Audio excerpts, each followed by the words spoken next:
이사야 앞에 나아가서 2장 10절부터 13절까지 구약성경 961쪽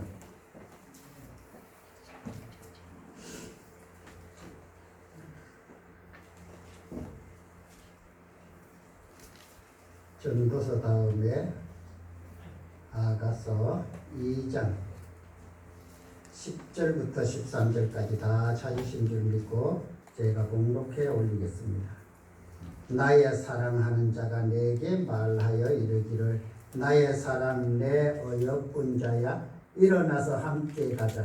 겨울도 지나고 비도 그쳤고 지면에는 꽃이 피고 새가 노래할 때가 이르렀는데 비둘기의 소리가 우리 땅에 들리는구나.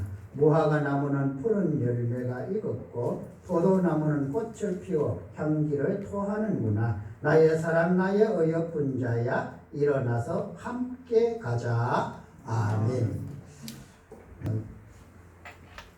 우리 하나님 아버지와 예수 그리스도에 대한 이야기가 이 주 내용입니다.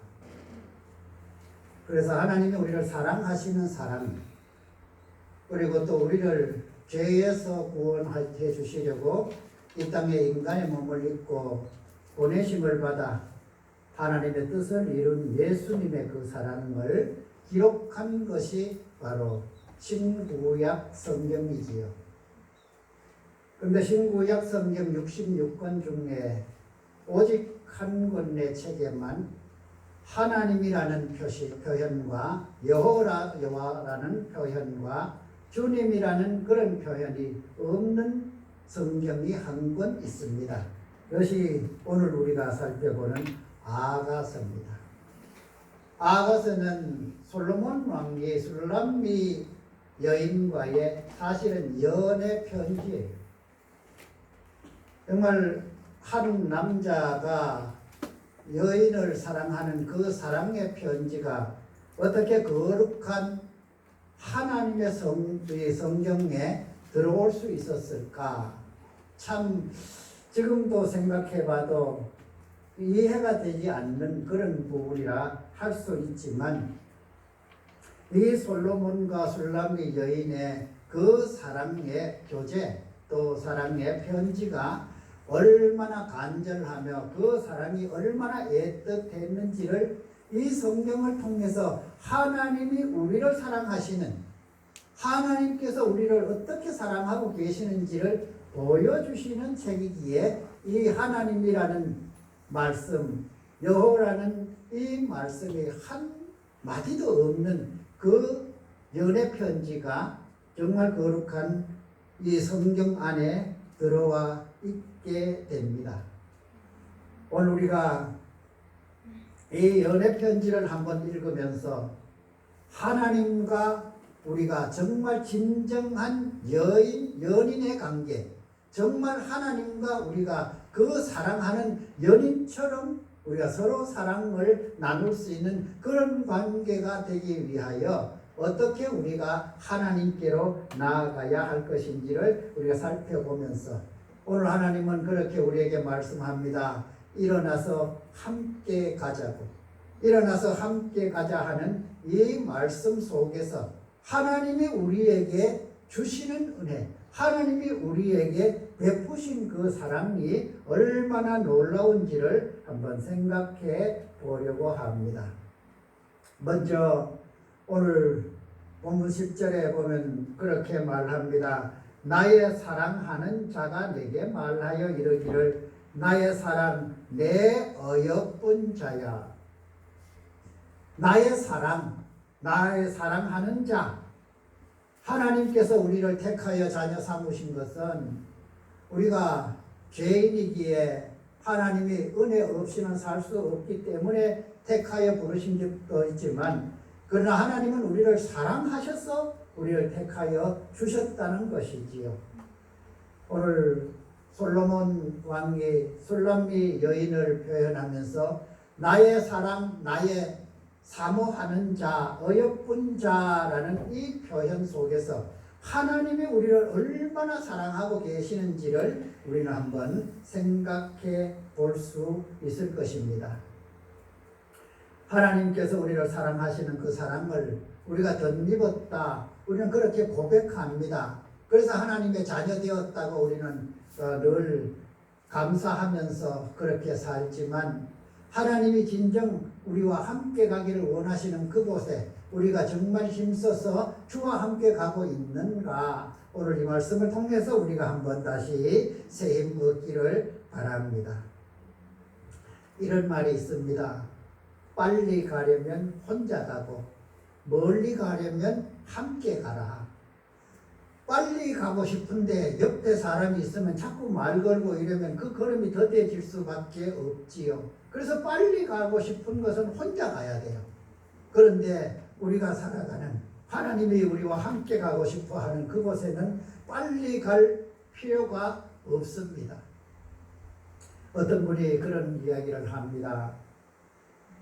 목사님이 천국이 그렇게 좋다 하면서 그렇게 말씀을 전하는데 왜 성도들이 아파하면 빨리 낫게 해달라고 그렇게 기도하냐?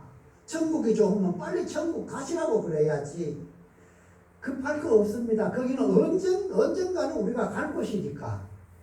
그것이 급할 길이 없기 때문에 우리는 천천히 가도 아무 지장이 없어요. 그래서 오늘 하나님이 우리에게 함께 가자. 왜요? 그 길은 좀 멀리 가야 될 길이거든요. 영국에서 한 신문사에서 광고를 냈다고 합니다. 스코틀랜드 어디입니까? 에든버러에서 런던까지 오는 길을 가장 빨리 올 수 있는 길이 그 방법이 뭐냐? 이렇게 많은 상금을 이제 걸어서 퀴즈를 광고를 냈다고 합니다. 그랬더니 많은 사람들이 응모를 했어요. 어떤 분은 어디에서 그 어디까지 비행기를 버스를 타고 가서 그곳에서 비행기를 타고 몇 시간을 보면 그 길이 가장 빠르다. 어떤 분은 뭐 고속도로를 해서 어떻게 오면 그 길이 가장 빠른 길이다. 이러면서 그 자기 나름대로의 빠른 길을 다 이렇게 정답이라고 다 보냈습니다. 그런데 신문사에서 뽑은 1등은 한 초등학생이 말한 사랑하는 사람과 함께 가는 것이 가장 빠른 길입니다. 그렇습니다. 사랑하는 사람과 함께 가는 길이 가장 빠른 길이에요. 시간적으로 하면 빠르지 않을 수 있습니다. 여기서 이 초등학생이 말한 것은 시간의 개념이 아니잖아요. 한 시간을 걸어도 하루를 걸어도 또 멀리 열흘이나 아니면 한 달을 걸어도 사랑하는 여인과 걸으면 그 시간이 지겹지 아니하고 지루하지 아니하고 처음 출발하던 그 마음 가지고 도착할 때까지 그 마음으로 갈 수 있으니까 얼마나 빨리 가는 길이냐. 그렇습니다. 오늘 하나님께서 우리에게 말씀하시는 일어나서 함께 가자 하는 이 말씀도 정말 우리가 사랑하는 사람과 함께 걷는 그 걸음, 그 길이 멀고 험해도 함께 가고 그 길이 즐거운 길이어도 함께 갈 수 있는 것이 바로 하나님과 함께 오늘 본문에서 이 솔로몬 왕이 술람미 여인에게 하는 고백으로 일어나서 함께 가자 하는 그 말씀인 것을 볼 수가 있습니다. 두 번째로 생각해 볼 것은 겨울도 지나고 비도 그쳤고 11절 12절에 말씀합니다. 겨울도 지나고 비도 그쳤고 지면에는 꽃이 피고 새가 노래할 때가 이르렀는데 비둘기의 소리가 우리 땅에 들리는구나. 겨울이 지났다고 합니다. 비도 그쳤다고 합니다. 인생에서도 겨울 같은 정말 어두운 때도 있습니다. 춥고 메마른 때도 있을 수 있습니다. 정말 태양 좀 비쳤으면 좋겠다고 그렇게 날이 그저 비가 연일 내리는 이런 때도 우리 인생에서는 만날 수 있습니다. 그러나 그 가운데서도 하나님은 함께 하셨지만 이제 이런 시간이 계속 이어지는 것이 아니라 언젠가는 끝이 날 때가 있다는 것이지요. 그것을 보면서 우리는 감사한 마음을 가지고 함께 갈 수 있는 그런 믿음의 삶이 되기를 축복합니다. 인생에서 겨울은 이 세상에서의 겨울, 계절의 겨울도 사실은 굉장히 힘들지 않아요? 그래서 우리는 빨리 봄이 오면 좋겠다고 오들오들 떨면서 요즘은 그래도 좀 난방이 시설이 잘 돼 있어서 얼마나 좋습니까? 그러나 이 난방이 제대로 안 되든 정말 방을 데피기 위해서는 새벽잠을 깨어서 군부를 떼야 그래도 그 추위를 면했던 그런 시절이 저희들이 자라던 그 어린 시절에 있었지 않아요. 아버지는 일찍 일어나셔서 그 아이들이 추울까 싶어서 군부를 떼줍니다. 거기에 소죽을 끓이고 그렇게 해서 방이 따뜻하면 아이들은 아침 늦게까지 자지요. 우리에게 닥쳐오는 겨울은 그 시절만 있는 것이 아니고 지금도 있을 수 있고 앞으로도 올 수 있습니다. 그런데 중요한 것은 그 겨울이 계속 겨울로 이어지지 않는다는 것이지요. 오늘 본문에서 이 솔로몬 왕은 술람미 여인에게 그렇게 말합니다. 겨울도 지나고 비도 그쳤고 지면에는 꽃이 피고 새가 노래할 때가 이르렀다.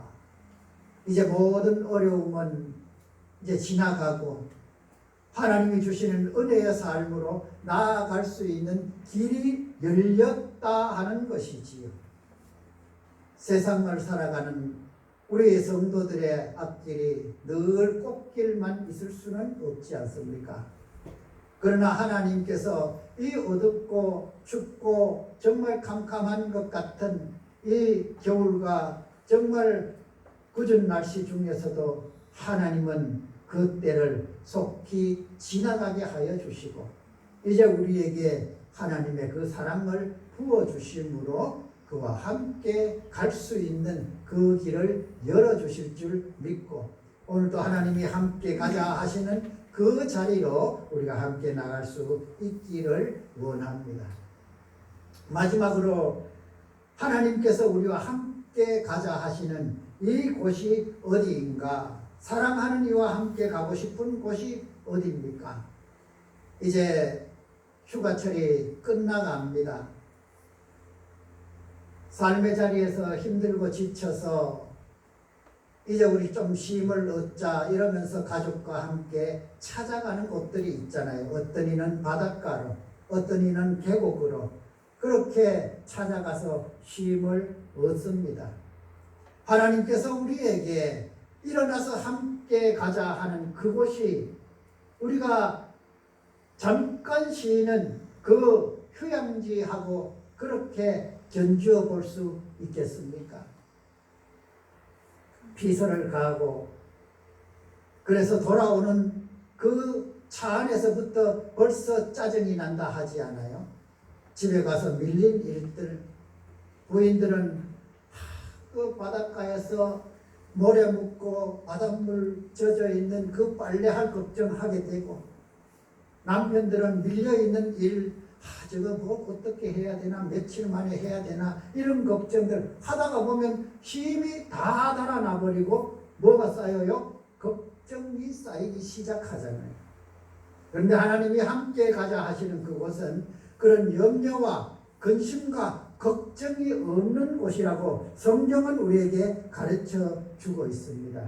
오늘 본문 13절에 그렇게 말합니다. 무화과 나무는 푸른 열매가 익었고 포도나무는 꽃을 피워 향기를 토하는구나. 성경에서 무화과 나무, 감람나무, 포도나무는 이 풍요를 상징합니다. 먹을 것이 없는 때에 그 무화과가 가장 빨리 익는 열매거든요. 그래서 그 무화과 나무가 이제 열매가 있기 시작하면 배고픔을 채울 수 있었던 것이 과거 이스라엘 백성들이 살아가던 그 모습들이었습니다. 무화과 나무 열매가 익어간 이 기쁨, 또 포도나무, 포도주는 그 희락을 의미하지 않습니까? 이 포도주가 우리에게 주는 기쁨도 하나님이 은혜를 베풀어 주시는 것이라고 볼 때에 여기에 말하는 무화과 열매가 있고 포도나무에 꽃이 피어 향기를 발한다. 이것은 얼마나 좋은 것이냐. 염려, 근심, 걱정 없는 곳. 이렇게 우리가 생각을 해 볼 수가 있지 않습니까? 여기에 하나님이 함께 가자고 하십니다. 우리가 정말 마음 다해서 주님과 함께 가야 할 그곳, 거기가 영생이 있는 곳, 영원한 하나님의 나라. 요한계시록에 그곳을 잠깐 우리가 이해할 만큼 기록을 해놓았습니다. 그 길은 황금길이고 수정으로 되어 있는 이 문을 지나서 보석으로 지어진 그 집이 기다리고 있다고 말씀하고 있지 않습니까? 그곳에 하나님이 함께 가자 하십니다. 지금은 우리가 일어나야 할 때입니다. 이 말씀을 의지하고 우리가 일어나서 함께 가야 합니다. 우리가 하나님과 함께 가는 삶 속에서 하나님이 주실 은혜가 넘치도록 부어주실 줄 믿습니다. 또 한 가지, 하나님은 우리 성도들, 우리 하나님 함께 가기를 원하시지만 또 우리 성도들, 사랑하는 성도들이 함께 마음 모아 가기를 원하고 계십니다. 그것이 하나님이 기뻐하는 곳이라면, 우리가 죄 짓는 곳이 아니라면, 또 한 생명 한 생명을 구원하고 그 한 생명을 인도해 가는 곳이라면 우리 모두가 일어나서 함께 가고 그 함께 가는 자리에서 하나님의 은혜와 하나님의 역사가 일어나는, 이것을 우리가 기쁨으로 볼 수 있는 우리 남은 믿음의 삶이 되기를 축복합니다. 기도하겠습니다. 일어나서 함께 가자. 사랑하는 자여, 일어나서 함께 가자고 오늘 또 우리에게 말씀하시는 하나님 아버지, 말씀에 순종하고 일어나서 주와 함께 가겠사오니 우리를 인도하여 주시옵소서. 예수님의 이름으로 기도드리옵나이다. 아멘.